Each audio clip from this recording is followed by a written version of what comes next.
MCQs number 15, इसमें आपको question आएगा कि HCF फाइंड करें ऑफ 2 रकमें आपको दी गई हैं।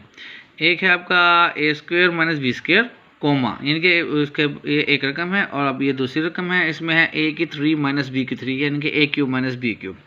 उर्दू मीडियम वालों के लिए जो क्वेश्चन आएगा वो सेम यही होगा, बस HCF की जगह पर वो कहेगा कि आधे आज़म मालूम करें, आधे आज़म।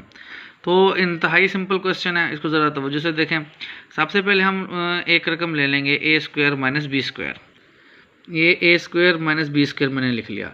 अब ये एक फार्मूला है जो बहुत ज़्यादा आम है, आपको आपने ये बुक्स में पढ़ा होगा 9th की, और अगर नहीं पढ़ा तो यहाँ से आप याद कर लें। बहुत इंपॉर्टेंट फार्मूला और आसान है कि जब भी a² - b² हो तो आप इसको एक बार माइनस में लिखते हैं, एक बार प्लस में लिखते हैं, यानी कि a - b × a + b आप लिखते हैं, ये इस तरह से a - b × a + b।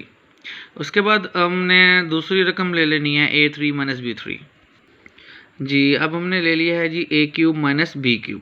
तो इसका भी एक फार्मूला है जो अक्सर बुक्स में आया हुआ है, और अगर आपने नहीं याद किया तो मैं लिख रहा हूँ, बहुत ही ईजी है, और इसको आप गौर से देख लें और याद कर लें। बल्कि मैं इस तरह लिखता हूँ कि आपको अभी याद हो जाएगा। तो देखें a³ - b³ है, तो सबसे पहले अगर यहाँ पर माइनस है तो आप a - b ही लिख लेंगे इस तरह से। अगर यहाँ पर प्लस होता तो हम a + b लिख लेते। अब आपने इसको नहीं देखना, अब आपने इस रकम को देखना है, इस ब्रैकेट को देखना है। पहले a है फिर b है, तो अब आपने एक और ब्रैकेट लगानी है, ये हमने ब्रैकेट लगा ली। अब इसके ब्रैकेट के अंदर आपने लिखना है a² b² और ab। एक बार a का स्क्वायर लिखना है, एक बार b का स्क्वायर लिखना है, और एक बार इन दोनों को इकट्ठा लिखना है। ये आप देख सकते हैं a² b² ab। और अब आप इसके साथ अलामात डालेंगे। देखें अगर तो है यहाँ पर माइनस, तो हर रकम के साथ आपने प्लस डालना है, और अगर यहाँ पर प्लस होता तो आपने यहाँ पर प्लस डालना था, ठीक है। यहाँ पर सिर्फ आपने चेंजिंग करनी है, माइनस डाल देना है आपने, ओके। अगर यहाँ पर माइनस है तो यहाँ पर प्लस आएगा, और अगर यहाँ पर प्लस है तो यहाँ पर माइनस आएगा। खैर ये माइनस है तो इधर प्लस आएगा, और इधर तो वैसे ही प्लस आना है, तो आपने हर जगह पर प्लस डाल देना है। ये देखें जी इस तरह से। बस अब आपने इसको यहीं तक ही हल करना था। अब हम यहाँ से HCF निकालेंगे।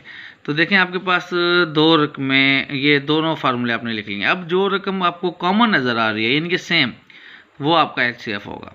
अब देखें पहले a - b है और नीचे वाली रकम में भी a - b है, इसके अलावा कोई और रकम मैच नहीं कर रही, तो a - b आपका HCF होगा।